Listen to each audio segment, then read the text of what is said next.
welcome back, everybody, to the Daily Dream Dispatch. I'm your host, Caleb Persinger. A little about me if you don't know. I'm a lucid dreamer. I use that term loosely. I'm a dreamer who can observe his dreams. So yes, that technically makes me a lucid dreamer, but I cannot control them. It's more like they control me. I'm just along to see the story, and let's get right into today's episode. So, I think I'm going to call this one Crazy Bus Ride. The dream starts off normal enough. All of a sudden, I'm a senior in high school again. Definitely wasn't my high school, though. And I'm going, and I'm going to take the bus home. I didn't have a car, I guess, or whatever. So, I'm taking the bus home. And we get, our bus driver all of a sudden starts having compulsions. And she's like really, really hurt or sick or whatever. So we had to cart her to her seat. And this other guy, who we all think is a bus sub, he starts driving the bus. Well, pretty much, it turns out that this guy was not a bus sub. He was just some kind of guy that she knew, that she knew she was having issues, so she just kind of let him drive the bus, which is crazy of her, but okay.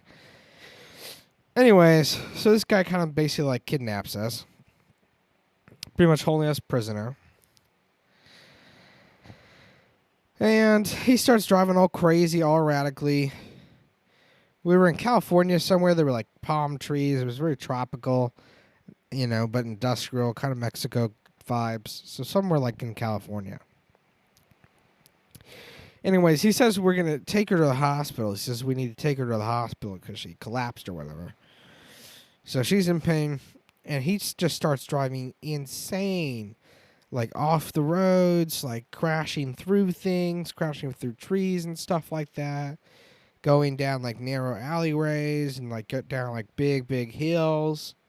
Just totally driving erratically. So she wakes up, and all of a sudden we're in East LA. Which is far away, which I can tell is far away from our starting position. Again, I don't know where we were, but something in my mind in the dream was like, whoa, this is not where we should be. So we're in East LA, and then all of a sudden this guy reveals that, and he's like, he reveals that he's like actually like recruiting us, kind of like saying, hey, you can leave and whatnot, but just after we go out and we take copper pipes and just loot everything that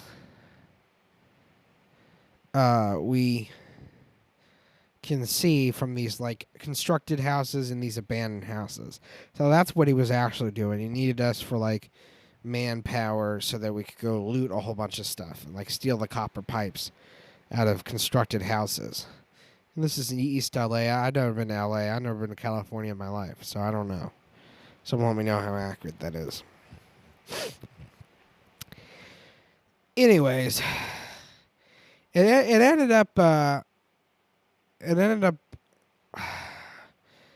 being kind of weird. It ended up being like where all of a sudden I turned into I was me for the most part, but all of a sudden I turned into Andrew Cetino from Bad Friends, and I'm like, oh. Everyone's in a trance, in sort of a trance-like state. That's why they're not getting off the bus or fighting to get off the bus or whatever.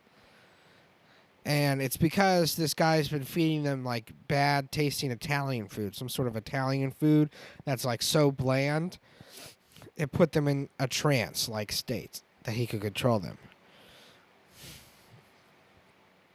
So I decide, as Andrew Cetino, I'm like, oh, I'm going to make some good Italian food, like some really good, authentic Italian food, and that'll wake everyone up from their trance. So I make some of the food from the ingredients that we stole from these houses. We looted from these houses. And the guy comes back, and I'm like, here, try this. I know what you're doing. Try this. And so he eats it, and, it's like, and he kind of smiles. And he's like, here, take a bite. And I eat it. And then he's like, do you see what this was all about? Do you see that now? And I'm like, yes, I get it now. All these ingredients that we've been stealing and looting are actually like the best ingredients in the entire world to make Italian food with. The funny enough, I actually think I made him a cheeseburger, which is not Italian, but yeah. So I'm like, yes, I get it. And so then all of a sudden, I'm me again, right? I'm not interested to like, I think it's McJuggernuggets. Yeah, McJuggernuggets shows up, which is a YouTuber. He shows up, and he's holding like two little green frogs. And he like little green frog figurines, right? Little green figurines. And I'm like, well, who are these people? People aren't supposed to be here. Are these your friends or something? They're just like little figurines. I don't know why I said that. And I'm like, and then I wake up. Not wake up in real life. I wake up from that dream. Turns out the whole thing was a dream inside of a dream. But I'm not me though. I'm kid behind the camera. And I'm like, I'm tied up, and I'm halfway. I'm in a ghost costume. I'm tied up as kid behind the camera, and a noose is halfway around my shoulders. All right, and I fall to the ground. It's around my shoulders, not around my neck. I fall to the ground, and it was like hanging from the banister, from kid behind this camera's banister, right, as kid behind the camera. And I wasn't hanging by my neck, but I was hanging from my torso. But it was basically like a big rope, like a noose. And then, you know, Bridget West was there and everything like that. And she's like, what's going on? What's going on? And the kid behind the camera is like, I don't know. What is going on? I don't know. I didn't do any of this. And then all of a sudden, I turn back into me. I'm sitting on the couch. And I'm thinking, man, this must be all part of like a new McJuggernuggets series or something like that. Whatever he's doing, like kayfabe and stuff like that. And as I'm sitting there, I'm talking to my brother. And as I'm sitting there, these Shrek figurines, right, who look like little lizard figurines or whatever. You know, and I'm thinking, wow, McJuggernuggets must have bought him on like a rummage sale or something like that. And all of a sudden, one of the figurines crashes to the ground from the banister, kid behind the camera's house. Crashes to the ground in the living room area. And it's a figurine. It is actually one of those figurines from the dream inside of the dream. And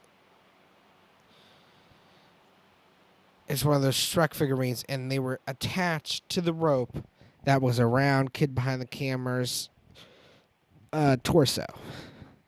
And I was like, whoa. And then I wake up. So that was quite the crazy one. I'll play you out with this.